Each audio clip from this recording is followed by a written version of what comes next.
साल था 1227 ईस्वी। पूरी दुनिया कांप रही थी। हर इंसान सहमा हुआ था। चारों तरफ धूल का तूफान उठ रहा था।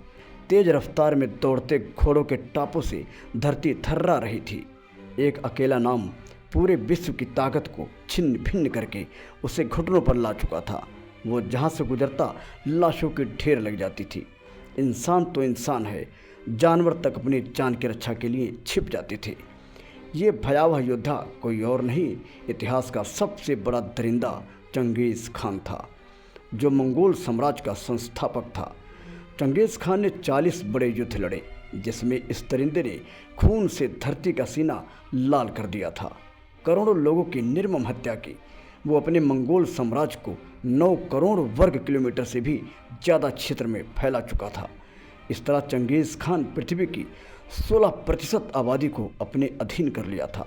कहा जाता है कि चंगेज़ खान पूरे विश्व पर राज करना चाहता था, जिसे पूरा करने के लिए उसने एक बड़ी फौज तैयार की, जिसको कुशल प्रशिक्षण दिलवाया। इस तरह सशक्त सेना के बल पर उसने चारों तरफ मौत का कहर बरपाना शुरू कर दिया। चंगेज़ खान जहाँ भी आक्रमण करता, वहाँ के राजाओं को मौत के घाट उतारकर उनकी रानियों को हवस का शिकार बनाता था, जबकि उसके बेरहम सैनिक वहाँ की महिलाओं की आबरू से खेलते थे। चंगेज़ खान इतना निर्दयी था कि इंसानों की मौत के साथ ही जानवरों को भी मार डालता था।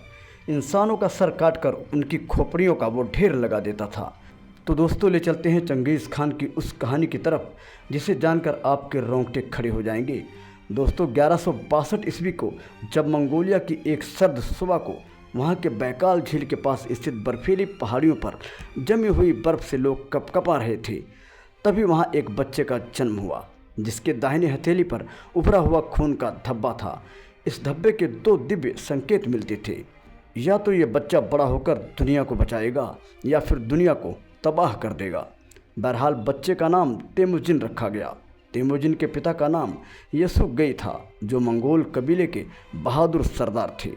यसुगई ने अपने बेटे के लिए महान कामना की थी, मगर किस्मत को शायद कुछ और ही मंजूर था। जब तेमुजिन महज 9 वर्ष का था, तो उसके पिता यसुगई को तातार जनजाति के लोगों ने जहर देकर मार डाला। इस बीच सभी भाइयों और बहनों का बोझ तेमुजिन पर आ गया। तेमुजिन ये भली भांति जान चुका था कि जिंदगी में किसी पर भरोसा नहीं करना चाहिए।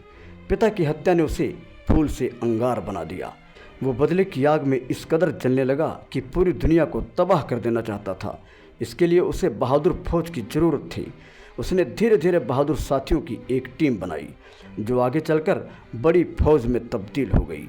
इस तरह वक्त ने तेमुजिन को खूंखार या भयावह योद्धा बना दिया, जिसके नाम से लोग कांपने लगे। इस तरह 1206 ईस्वी में तेमुजिन चंगेज़ खान बन गया। वो अब मंगोलिया का नेता नहीं, बल्कि तूफान बन चुका था। अपने कुशल व बहादुर फौज के बल पर चंगेज़ खान ने कई देशों पर आक्रमण करके उस पर अपना साम्राज्य कायम कर दिया। चंगेज़ खान की भारी फौज में दौड़ते घोड़ों की टापों से इंसानों को कीड़े मकोड़े की तरह रौंद दिया जाता था। चंगेज़ खान जहाँ भी आक्रमण करता, वहाँ लाशों की ढेर लग जाती थी। वहाँ के राजाओं की हत्या करके उनकी रानियों को हवस का शिकार बनाया जाता था। इंसान तो इंसान है, वहाँ के जानवरों को भी मौत के घाट उतार दिया जाता था। लोगों को मौत के घाट उतारना व महिलाओं को हवस का शिकार बनाना चंगेज़ खान के फितरत में शामिल हो गया। पिता का बदला लेने के लिए चंगेज़ खान ने तातार जनजातियों को मारकर वहाँ शमशान का रूप दे दिया। बताया जाता है कि चंगेज़ खान के शासनकाल में लगभग 40 मिलियन लोगों की मृत्यु हुई थी। यह अनुमान है कि मंगोल आक्रमणों के दौरान बड़ी संख्या में लोगों को मौत के घाट उतारकर एक विशाल साम्राज्य कायम किया गया था। इतना ही नहीं, चंगेज़ खान वो दरिंदा था जिसने अनगिनत महिलाओं के आबरू से खिलवाड़ किया था। चंगेज़ खान का नाम सुनते ही महिलाएं थर्रा उठती थीं। खौफ इस कदर था कि कई देशों के राजाओं ने बिना युद्ध किए ही पराजय स्वीकार कर लिया था। हालांकि इसके बाद भी चंगेज़ खान ने उन्हें मार डाला था। चंगेज़ खान इस कदर हैवान बन चुका था कि बुखारा पर हुए हमले के दौरान उसने मस्जिद के मीनार पर चढ़कर कहा था, मैं ईश्वर का कहर हूँ, जिन्हें तुम्हारे पापों के लिए भेजा गया है। चंगेज़ खान ने इस दौरान कई देशों के साथ ही पश्चिमी चीन के साम्राज्य को भी रौंद डाला। जब फारिस में उसके दूतों की हत्या की गई, तो चंगेज़ खान ने ऐसा प्रतिशोध लिया जिसका दर्द फारिस सदियों तक नहीं भुला पाया। समरबद्ध, बुखारा, निशानपुर, एक के बाद एक समृद्ध शहरों को धूल में मिला दिया। इस दौरान लगभग 2 लाख लोगों को मौत के घाट उतार दिया गया। मुल्तान और लाहौर में आक्रमण करने के बाद जब 60 वर्ष की उम्र में चंगेज़ खान ने भारत पर अधिकार जमाने के लिए दिल्ली को निशाना बनाया, तो इस दौरान इल्तुतमिश ने समझदारी का परिचय देते हुए उसे समझाया कि भारत को हराना इतना आसान नहीं है। यहाँ कई शक्तिशाली राजा ऐसे हैं जो युद्ध का रुख बदल सकते हैं।